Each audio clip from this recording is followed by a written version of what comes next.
तर माळेगाव सहकारी साखर कारखाना पंचवार्षिक निवडणुकीमध्ये ब गट वर्गातून उपमुख्यमंत्री अजित पवार विजयी झालेले आहेत। या घडीची महत्त्वाची बातमी, उपमुख्यमंत्री अजित पवार विजयी झालेले आहेत। ब गट वर्गातून ब गटाकरता अजित पवारांना 91 मतं मिळालेली आहेत, विरोधकांना फक्त 10 मतं मिळालेली आहेत। उपमुख्यमंत्री अजित पवार यांनी माळेगाव सहकारी साखर कारखान्याची निवडणूक ही अटीतटीची केलेली होती, प्रतिष्ठेची केलेली होती। 3 पॅनल समोरासमोर उभे होते। एक अजित पवारांचं पॅनल होतं, भाजपचं पॅनल होतं, शरद पवारांचं पॅनल होतं। त्यामध्ये ब वर्ग गटात अजितदादांना घवघवीत यश मिळालेलं आहे। 91 मतं पवारांना मिळालेली आहेत, विरोधकांना फक्त 10 मतं मिळालेली आहेत। आमचे प्रतिनिधी जितेंद्र जाधव यांच्याकडून अधिक माहिती घेऊया। जितेंद्र, आता जसं मी म्हणाले की उपमुख्यमंत्री अजित पवार यांनी खूप प्रतिष्ठेची केलेली आहे ही लढत, काय सांगाल? 91 मतं अजित पवारांना कसं बघता येईल या निवडणुकीकडे? विजय निश्चित?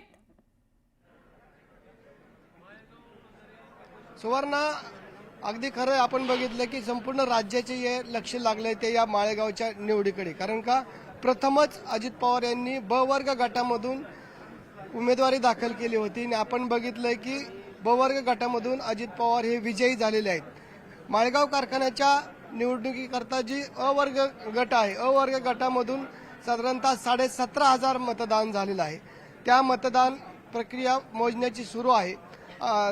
पहिल्यांदा आता ब वर्ग गटाची मतमोजणी झाल्यानंतर अनुसूचित जाती जमातीचा जी गट आहे याची मतमोजणी करण्यात येणार आहे आणि त्याच्यानंतर इतर मागासवर्गीय महिला आणि सर्वसाधारण गट अशा मतमोजणी करण्यात येणार आहे। परंतु आता जी छाननी म्हणजे मतपत्रिका गोळा करायचंच काम चाललं होतं, याच्यामध्ये आपल्याला असं दिसून आलं की जी माळेगाव गट असेल, पंधरे गट असेल, सांगवी गट असेल आणि कांबळेश्वर गट असेल, या गटांमधून क्रॉस वोटिंग भरपूर प्रमाणामध्ये झालेला आहे आणि याचा फटका बसणार का काय हे देखील आपल्याला पाहावं लागणार आहे। कारण का आता 20 जागांमधून अजित पवार गटाला किती जागा मिळतात आणि जे भाजपाचे रंजन कुमार तावरे आणि चंद्रराव तावरे आहेत यांना किती जागा मिळतात हे आपल्याला पाहावं लागणार आहे।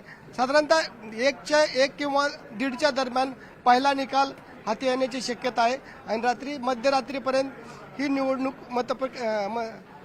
मतदानाची मोजणीची जी क्रिया आहे बरोबर लक्षात आलं। दुपारी 1 वाजेपर्यंत पहिला निकाल येऊ शकतो आणि रात्री उशिरापर्यंत कदाचित आपल्याला निकाल पूर्ण लागला असं समोर येईल। मध्यरात्र उजाडेल, आज दिवसभर जाईल त्यामध्ये असं ते सांगतायत। धन्यवाद जितेंद्र। पुढची बातमी, मनसेच्या केंद्रीय समितीची आज शेवटची बैठक आहे। बैठकीमध्ये दक्षिण मुंबईच्या मनसेच्या स्थितीचा आढावा घेतला जाणार आहे। मुंबई मनसेचे अध्यक्ष संदीप देशपांडे यांच्यासह केंद्रीय समितीचे सगळे नेते बैठकीला उपस्थित असणार आहेत। बैठकीचा एकूण अहवाल राज ठाकरेंकडे सुपूर्द केला जाणार आहे।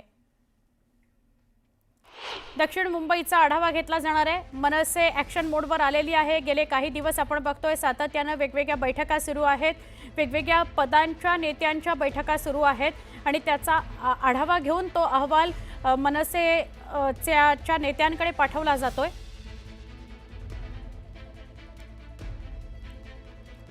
पुढच्या बातमीकडे आपण वळूया। मुंबई महापालिकेची निवडणूक नव्या वर्षात होणार आहे, सूत्रांकडून ही माहिती मिळते आहे। अशी चर्चा होती की नोव्हेंबर-डिसेंबरच्या दरम्यान महापालिकेची निवडणूक होईल, पण आता जी बातमी मिळते सूत्रांकडून ती अशी की मुंबई महापालिकेची निवडणूक नव्या वर्षातच होऊ शकेल। प्रभाग प्रारूप रचना अंतिम करण्याची तारीख वाढवली गेली आहे। प्रारूप आराखडा जाहीर करण्याकरता 6 ऑक्टोबरची मुदत देण्यात आलेली आहे, त्यामुळे कदाचित जानेवारीच्या किंवा फेब्रुवारीच्या आठवड्यामध्ये ही निवडणूक जाऊ शकते। म्हणजे 2026 मुंबई महापालिका निवडणुकीसाठी उजाडू शकतं।